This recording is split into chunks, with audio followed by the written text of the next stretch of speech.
My name is Jack Gainey, and I'm an alcoholic. Hi, Jack. And it'll be a little different for me. I've given my talk many times over the years. I've been sober since December 11th of 1991, so it's going on 21 years. My home group is in this room on Tuesdays and Fridays. It's a men's feelings meeting, and I usually, if I speak, it's about current events and things that are going on and how I feel that day and what's going on, for the last couple of weeks of that. So it's be a little different to go back and give my history. I was, as so many people, and I guess a little tired of hearing it begin their talk, but the truth in my life, I was raised an Irish Catholic in Jefferson County, Missouri. I guess I was about 16, maybe not quite that old, 13 maybe, before I met anybody that wasn't adversely affected by alcohol. I didn't know any. There wasn't anybody in my community. That's a blanket statement. There might have been one man in the whole community that wasn't an alcoholic. Most of the women drank too. If they didn't, they took care of their men. And I don't know that it was bad or good. I didn't have a happy childhood the way I look at it now. That's the way I feel about it. But it was just a part of life. I started drinking when I was 11. I had built a little log cabin up in the woods of my grandma's place. Me and my buddies would go up there. I'd break into clubhouses along the river where I lived and steal whiskey and beer and take up there to that clubhouse. I actually passed out the first time I got drunk up there at that cabin, and my buddies, it was a couple miles home, but they got me home, and I remember my mother kept saying, "It must have been the cheese you ate." And I didn't know I had no idea that was the pattern of her life, that it was her job to take care of my father and try, although every soul in the neighborhood knew that a lot of times he couldn't work because he drank so much. Everybody knew that, but it was the elephant in the room thing. My mother spent most of her life kind of bouncing around with my thoughts, because thinking about when I was 16 and my father came home drunk, and I'm not even sure he knew it was me. He was blind drunk. He started chasing me around with an axe, and it was pretty serious. I kept running from him, but it went on 30 minutes or so, and my mother had called the police, and they came, and the police there were friends with my father, and they just put him in the back car and took him for a ride. And my mother's statement, that stuck with me all of these years. My mother's first statement was, "Oh, I bet Aunt Mary seen the police coming down here." Well, I'm thinking, it's a good thing I didn't slip and fall or something, or my own father would have killed me with that axe maybe. And my mom's thinking, "Oh God, people are going to know the police was down here." It's just Anyway, I had been back home visiting.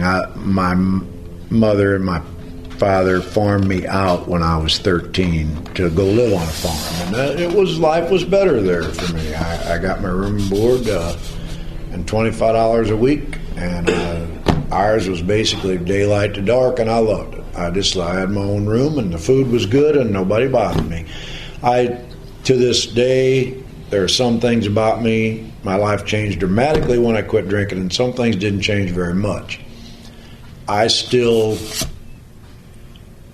not a rules person. I'm a gray area person completely, and if somebody tells me to do something, the first thing I do is think about it a little bit and see if that's going to work out for me, or if I think it's going to work out, and if it does, I might do it. Otherwise, I likely won't. And that, from my father drinking the way he did and being a black and white oriented person, I couldn't get along with him, and so they had to. The arguing and the fighting was so bad that my mother's sister found a place for me to go and live on this farm. Anyway, I had from a very young age on, like I said, I'd break in these clubhouses. I was raised in along Big River and Cedar Hill, and at that time, the house we lived in was meant to be a clubhouse, but it wasn't. All the rest of them were people that came out from the city on weekends, and they'd leave their beer, and they didn't live there, leave their beer and things in the basement, and I'd break in there and steal it occasionally. So I kind of had a history of that, and when I was 17, I had to come back home from that farm, and I hated it, and met up with a little old girl there on the school bus. Actually was 14 years old at the time, and after my junior year in high school, which I was drinking pretty regular along at that time, I ran off and got married with this girl and went to work as a burglar for her mother. Her sister was 15. She married another guy in my class at high school at the same time, June 15th, 1968.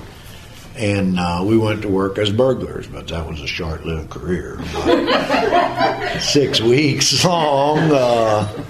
And I got caught and was put in jail in Hillsboro, but my mom and dad were friends with the sheriff, and they left me there 12 days because they kept wanting me to, they wanted me to get my marriage annulled to that girl, and I wouldn't do it, which was crazy. But anyway, after 12 days, they finally let me out, and I didn't get a permanent mark on my record. They called it a misdemeanor because the judge this was an Irish Catholic community, and at that time, if you were a connected Irish Catholic person in Jefferson County, you'd almost have to, I'm not even sure killing somebody would really, not if you were one of that bunch, it would be okay, as long as you didn't kill another one of the bunch.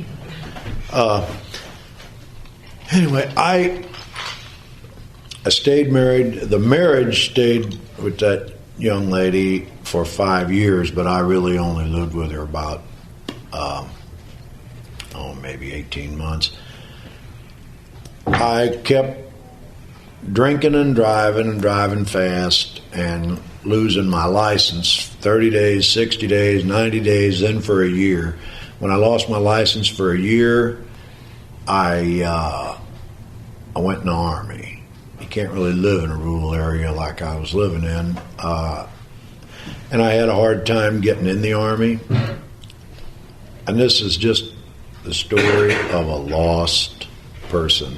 I kind of knew then to some degree that I was lost. Now looking back on it now, oh my golly. But I got the local pastor there to sign for me, and I was working at that time already at Orchard Corporation in Crestwood. I got a job as a printer there. I'd had a whole bunch of different jobs. If somebody a different factory that would offer me a dime or 20 cents an hour more, I'd just go work there. I remember what I was making when I went in the Army was $1.68 an hour. It wasn't too much, but there were a lot of men making that same amount of money and supporting a family at that time. Anyway, I did finally get into the Army, and I took physical downtown, went to Fort Leonard Wood, reception station there. You fill out a dream sheet. Fill out where you want to go and what you want to do while you're in the Army. And most of the guys was putting down they wanted to be a truck driver or a clerk typist and go to Hawaii. I put down I wanted to be in the infantry. I wanted to go to Vietnam. All them other guys got to go with me because that's where we pretty much all of us went. And that was it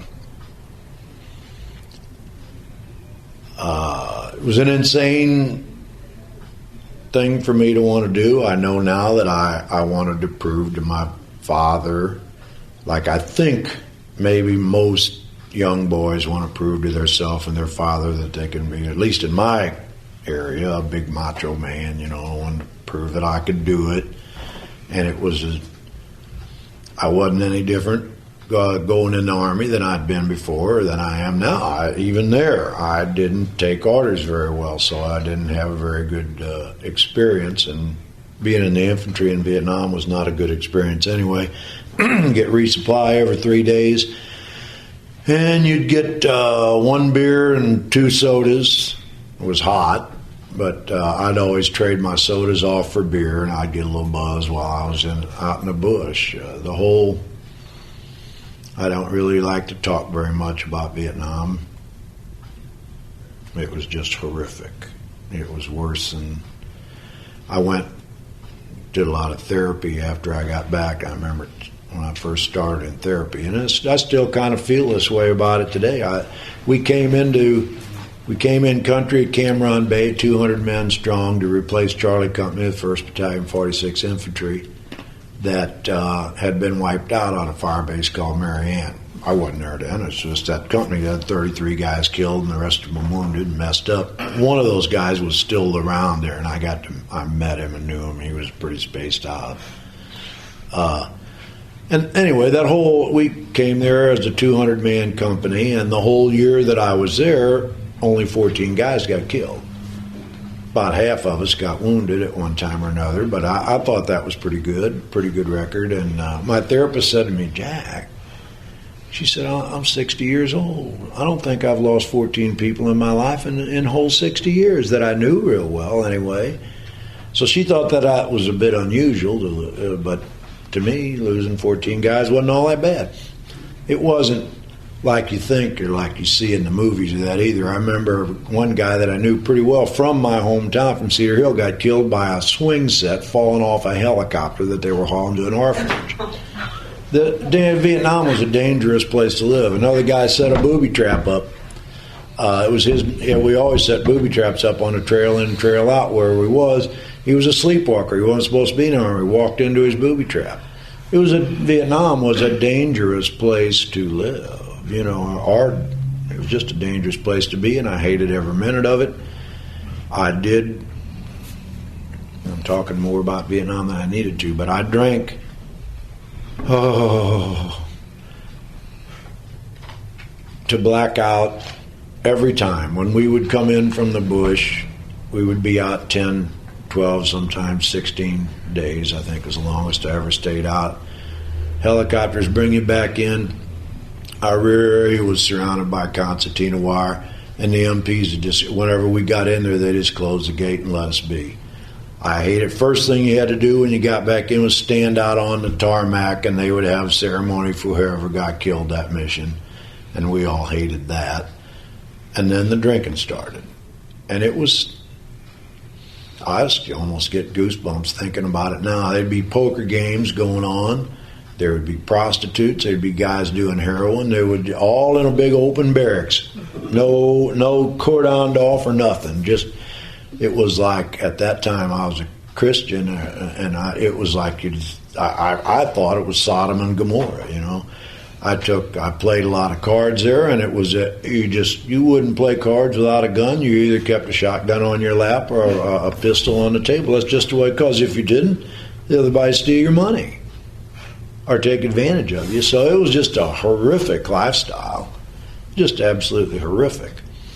I came back from there, and I lived through it somehow. I hated the experience, hated the Army, got thrown out of the Army December the 12th, I'd throw right before Thanksgiving, but they kept me there until December 12th of 72. When you get out of the Army, you get a DD-214, and there's a space on there for whatever accommodations and medals that you got.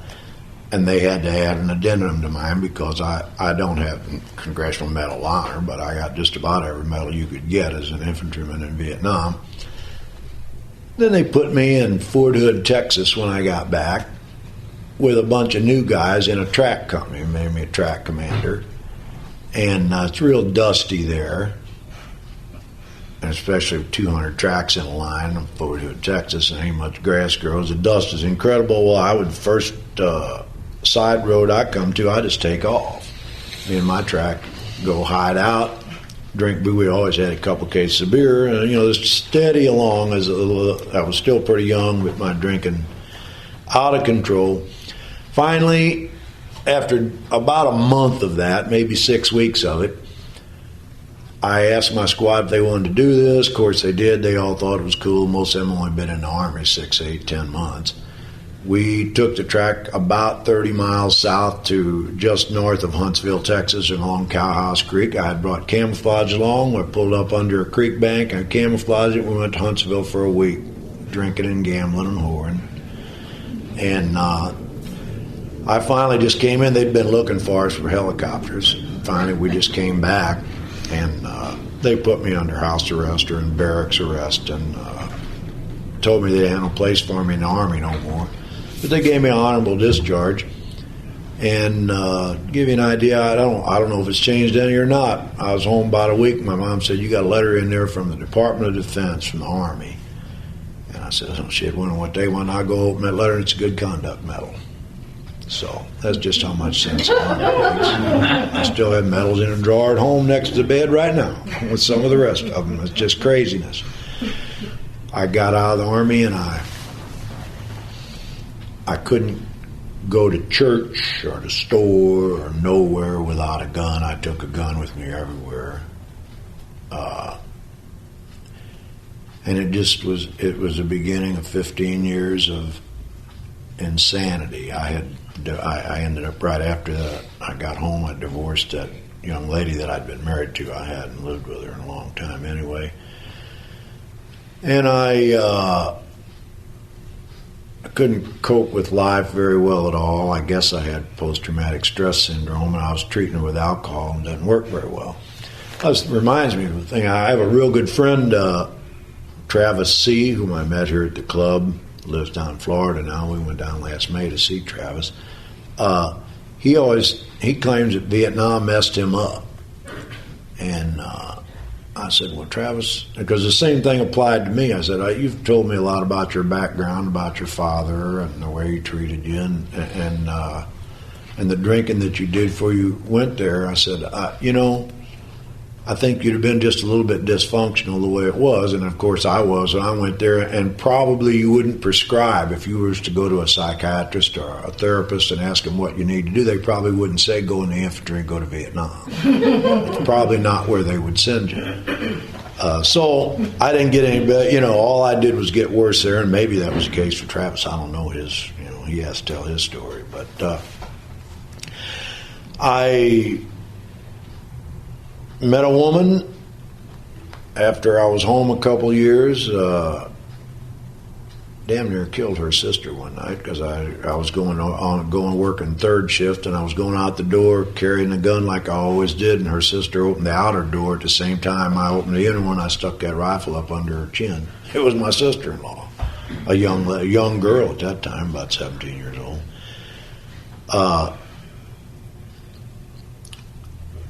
I just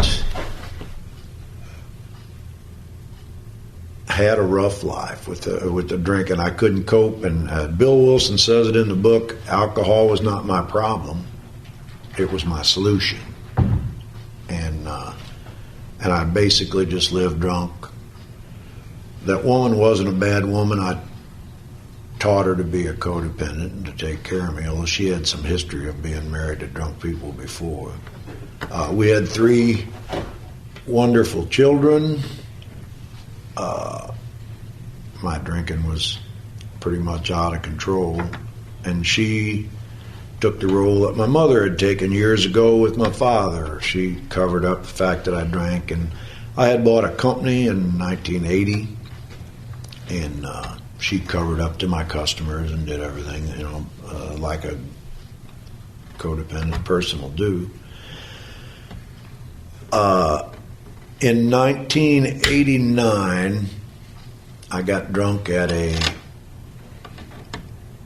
party, Memorial Day party in our neighborhood, and I was drinking with the parish priest. I was very, very active in the church. And I don't look at these things as bad or good too much anymore. I got dead drunk with this guy, and my son, 12-year-old son, was there with us drinking. I was giving him stuff to drink, and I passed out like I usually did. At that point, almost every time I drank, I'd pass out. He molested my son. Didn't know about it for 6 months. About 6 months later, my son told a little girl that wasn't really his girlfriend, just somebody that he'd been raised with. And we called, I really don't remember the precise sequence of events, but I know that the Archdiocese was contacted that day. I was pretty good friends with the assistant pastor there too, and I think we told him first. He called the Archdiocese, and that priest was gone that day. I mean, they took him out of there. They didn't even let him get his clothes. And that is a real important part of my alcoholic story, because that there's a lot of trauma around that event, needless to say, and we wound up talking to Archbishop May, who lived next door here, and he told my ex-wife, at the time, and I, that if we wouldn't press criminal charges, that they would never put him back in a parish. And we said, oh, that would, it'd keep him away from children, and we said that would be all right. And I remember he made the statement that, now we know your son wouldn't lie about something like this. It's serious, he said, but sometimes these adolescent boys get their stories mixed up. We don't be too hard on this guy here.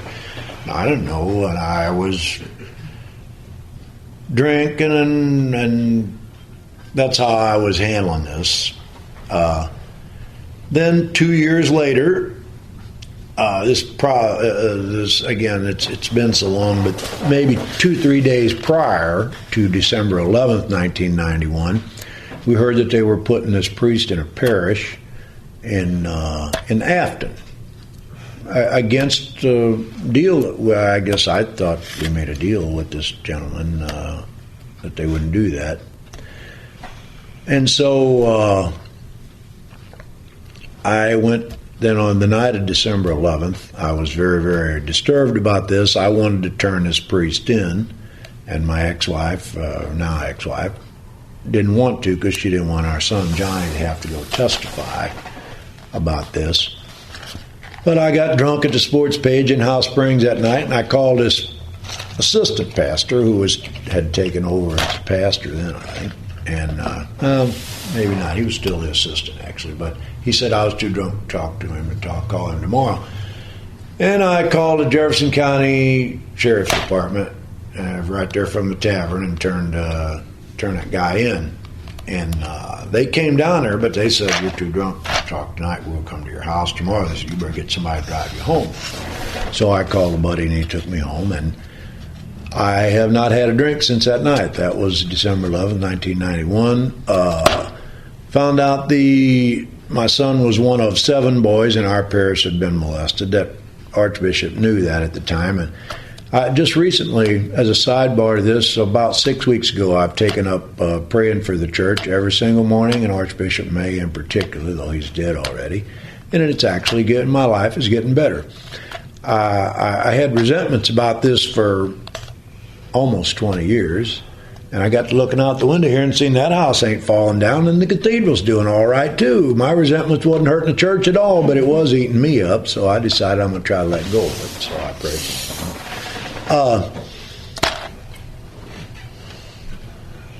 There had been I'd actually quit drinking 5 months a year prior to that on my own, and then went back out and just craziness. Whoa. Because it is a progressive disease, and it seemed like I really progressed in that 5 months, because then I just couldn't hardly stay sober 2 days running. And this guy lived up the road from me that came to me at a party at my house and said if I ever wanted any help with that. He said, it looked like you're having a drinking problem. I said, oh, no, I have a drinking problem. He said, what if you ever want to do anything? He said, come call me. So I called him, because when after the deputies left my house and the detectives, when I turned in that priest, my wife at the time told me she would leave me if I didn't quit drinking. So I'm halfway decent business, and I need somebody to take care of me when I'm drinking like that. I can't have her leaving. So I called this guy up the road. Oh yeah, he said, I will go to a meeting. There's a meeting tonight up in High Ridge Church of Christ. So we went there. And everybody has different ways of coming in. We all kind of arrive at the same place, but I loved the very first meeting I went to.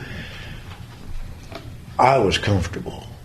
I had met a group of people that I just felt accepted and comfortable with. I could relate to everything that everybody said. If I hadn't done it myself, I'd thought about doing it. And I was just very comfortable in my first meeting. I went there for about 6 months. I met Winnie W. At a church picnic the next June, 6 months later. And she said, well, she hollered about, oh, I heard you quit drinking. I was at the bar at this church picnic, but I wasn't drinking.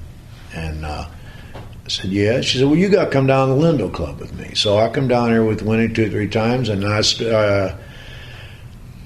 wasn't but about a week later, I started coming to the noon meeting in this room, and I came every single day, 5 days a week, because for, I guess, 4 or 5 years, I come to that meeting every day. It was probably a year before I said a word. I just can't hardly believe that was me. I talk so much. I was even afraid to get up. I wouldn't order lunch because I'd have to get up and go downstairs and get it. I just didn't even want anybody to know that I was here. I was just flying under the radar. But I made a lot of friends, and that group got to be my family. My son that had been molested hated it that I quit drinking, and he had actually become violent toward me for a couple of months in 1996. And I kept on to my ex-wife of telling this boy, he's 20 years old at the time, and he couldn't come home drunk anymore. I said, this can't go on. She didn't go along with it. Finally, she did. One night he came home drunk on a Friday night, which was about the 19th of July of 1996, and he was standing over me with a ball bat. His girlfriend screamed. I woke up, and that's enough. So I talked to my then wife about it, and I said, and she agreed. Well, that's it. We're going to tell the boy he can't come home drunk. He can live here all his life if he wants to, but he can't come home drunk no more. So I told him that the next afternoon. He was up around getting ready to go out partying, and he threw a $20 bill in my face. I'll never forget it, sitting there in a chair by the door. Threw that $20 bill in my face and took off with another guy that I had helped raise, a kid that had been thrown out of the Marines that week. And him and my son had been partying every night. And the next morning, about 6:25, my wife at the time, done something she'd never done before. She sat up in bed and threw up. And she called me John. It's my phone name. She said, oh, John, I'm so sorry. I don't know what's wrong with me. I just feel so sick. And it was 5, maybe 7 minutes later, knock came at my door. It was friends of mine that lived in the neighborhood that had helped raise this other boy, too. And they said, Jackie said, we got really bad news for you. Johnny had been shot. And I said, oh, no, is he going to be all right, Jim? He said, no, he's not going to be all right. He's dead. And my son, after telling him that doing the Al-Anon thing, which I don't regret because I ain't God and I don't know what's good and what's bad and what life holds. And he had gotten drunk at McLeod's Landing. Bars closed. They went to Pops. Run into a guy that said he'd sell him some cocaine. They went to 25th Street Hillcrest Motel.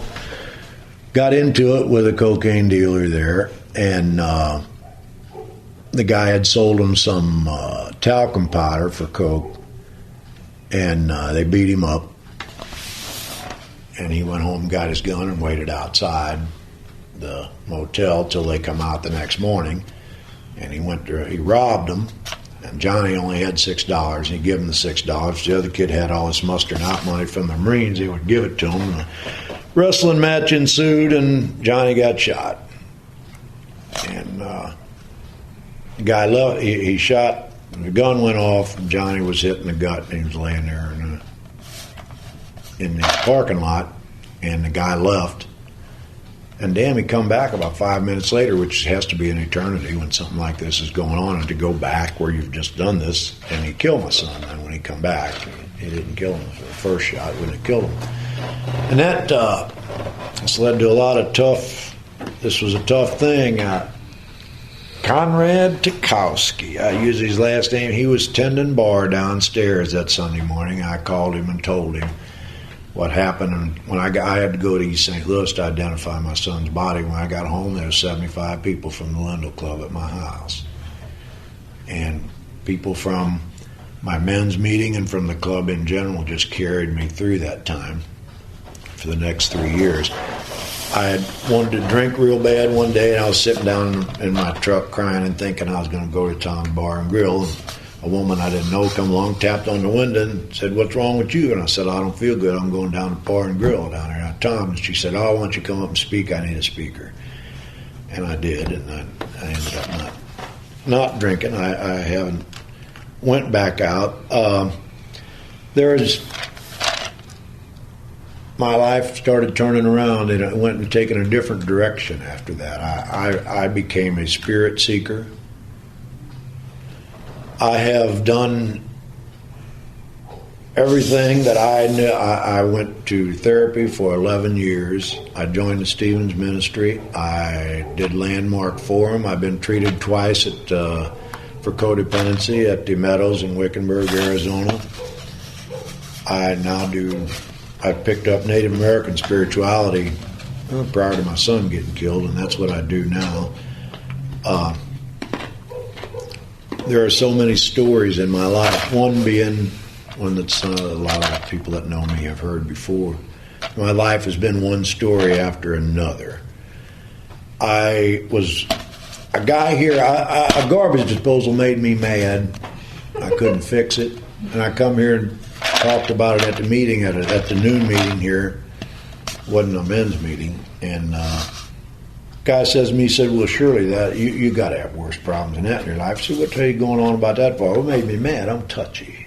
I'm just a shade touchy, so that made me mad. I started going to Creve Core group out here, and it was bike riding, doing bike rides on the Katy Trail, and we was training for a ride from Sedalia, Missouri, back here, and Travis was my sponsor, and I was riding it with Travis, kind of training, getting ready to do that.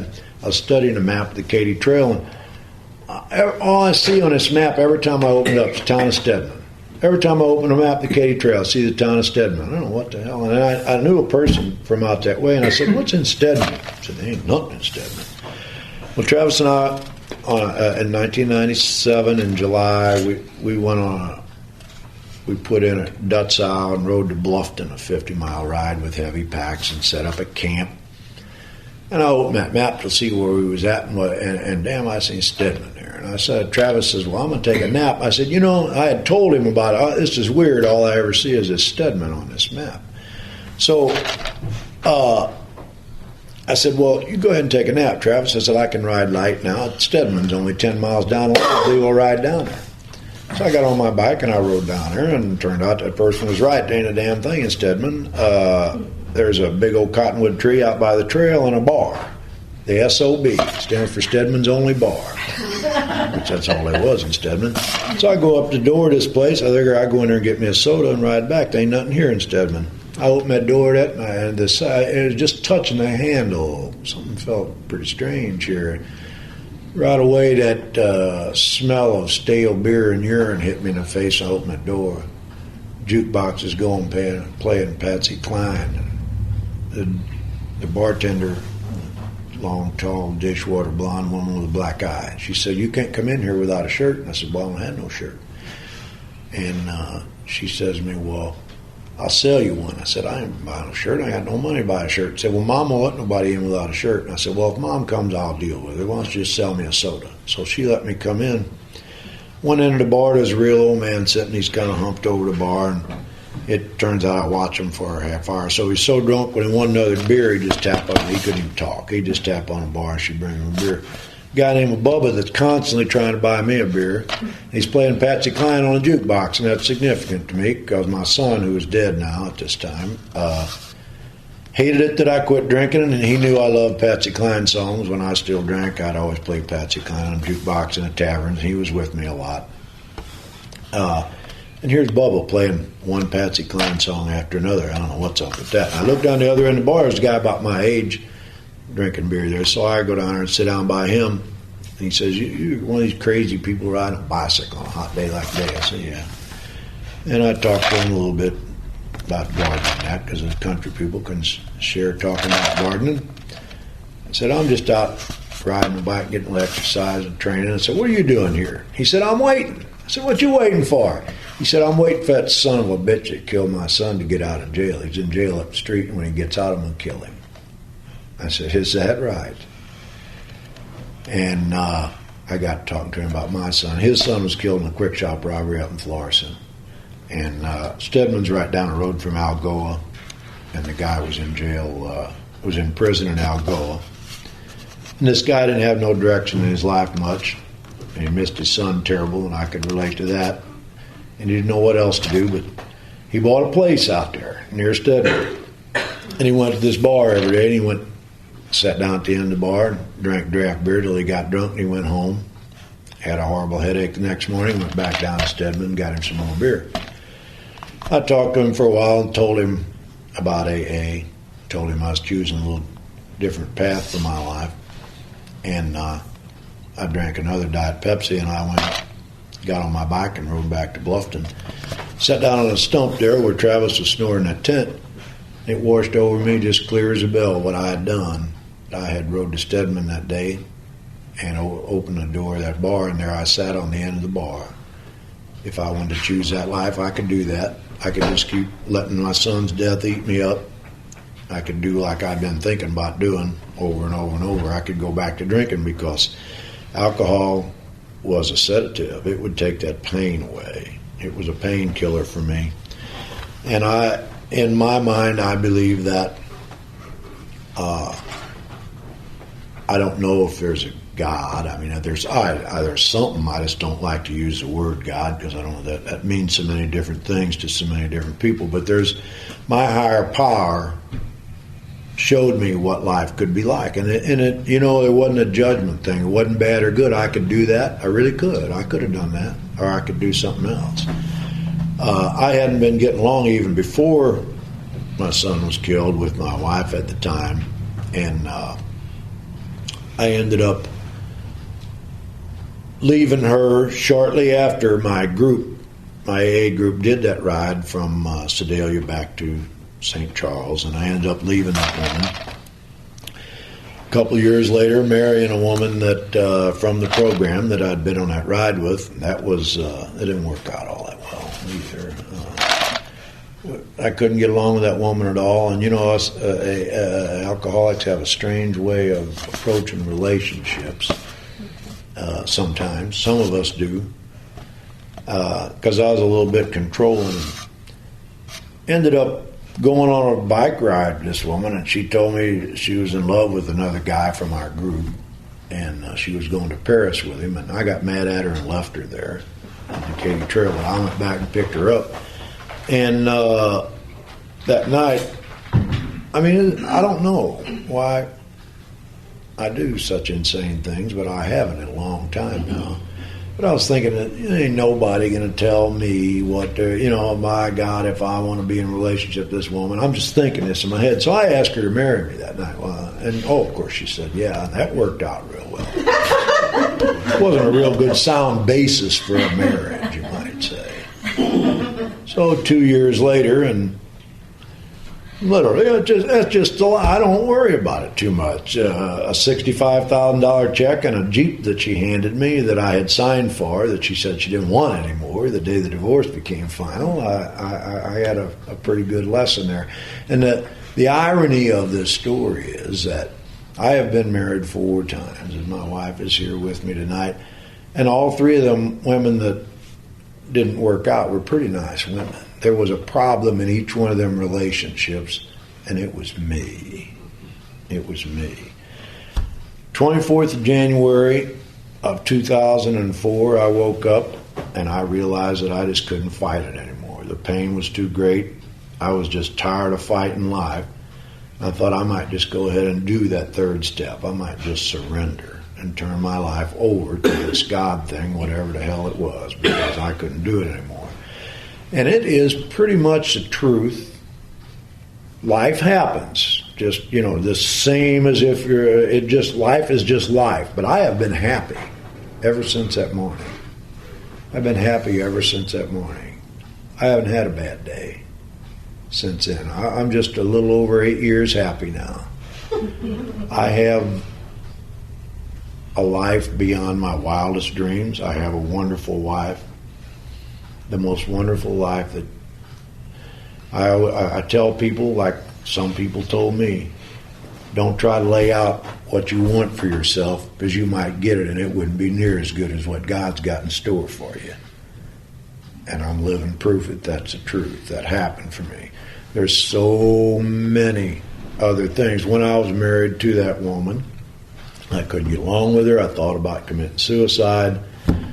I just close with this story because I tell people always I use a pipe to pray, but there's people prays in all different ways. You don't need. I pray with a sacred pipe because I follow the native road, but that's not what you need to do. I don't know what anybody else needs to do, but that works for me. I prayed to know why that guy came back in that parking lot that time and killed my son, and I wasn't finding out, and I wasn't getting along with this woman, and I thought, well, hell, I've had enough of this. I took my shotgun out the back of my house. I was going to shoot myself, but I did remember that you're supposed to call your sponsor before you do anything radical. So I called Travis, and he said, no, you don't want to do that. He said, come in and have lunch with me. So I did, and he said, we'll go up to the VA. You've never signed up for VA health care. And I said, well, I guess I could do that. So I went with him. We went to Faux Grand on Grand Avenue and had lunch, and then we went to John Cochran down here, and they asked me a bunch of questions, and one of them, I showed them DD 214, qualified health care, and I asked them a bunch of questions, and one of them was, you ever think about hurting yourself? I said, well, hardly ever, but this morning I had a little, oh shit. Took my belt first right away, wouldn't even leave me in a room with a belt on, and then they brought me this, it wasn't really a straitjacket, but it was a thing without your hands didn't stick out at all. Put me in that and put me in an ambulance and sent me to Jefferson Barracks to the psych ward. There's a reception area there. I'm sitting in there, and there's 3-4 of the guys in there, and there's another guy in there, a real talkative guy just like me. His name's Jawan. I asked him what's he. Oh, I'm waiting on my old lady, man. He said, I've been here 30 days. I had enough of this place. He said, I'm waiting on my old lady. I'm going home. I said, where are you from? And I'm from East St. Louis. I said, is that right? And I said, well, I had a real bad experience in East St. Louis not too long ago. I said, a few years ago, my son was murdered in East St. Louis. Turned out that Jawan knew all about my son's murder. He lived he lived on 25th Street, next door to Hillcrest Motel. He knew the murderer. He knew the guy that was with the murderer. He knew the murderer's grandma. He knew the prostitutes that were there that night. And he told me the whole story from A to Z. And it turned out that Odell Jones was the leader of the Crips in East St. Louis, and Cortez Gillum, that killed my son, had shot my son. And Odell Jones told him, if you ever wanted to mount anything in the Crips, you better go back in there and kill that boy. So he did. Well, that knowledge didn't help me all that much. It didn't change my life none. But I knew then. So I tell people, and it's my truth. I don't know what your truth would ever end up being, but I say to people, when you pray for something specific, you better watch out, as you're liable to wind up in a straitjacket in the back of an ambulance heading for a psych ward where God's got this guy set up to tell you what you want to know. You just have to be a little careful what you pray for. So I don't pray for anything specific anymore. I just pray for the ability that I don't always have, but I mostly do now, the ability to accept whatever life brings. And I don't know why, but that has led to happiness for me. I have the most wonderful life, the most wonderful wife, things that I'd have never dreamed that I'd been able to have. And I'm glad that you all have been here to listen to this story this evening. That's all I got.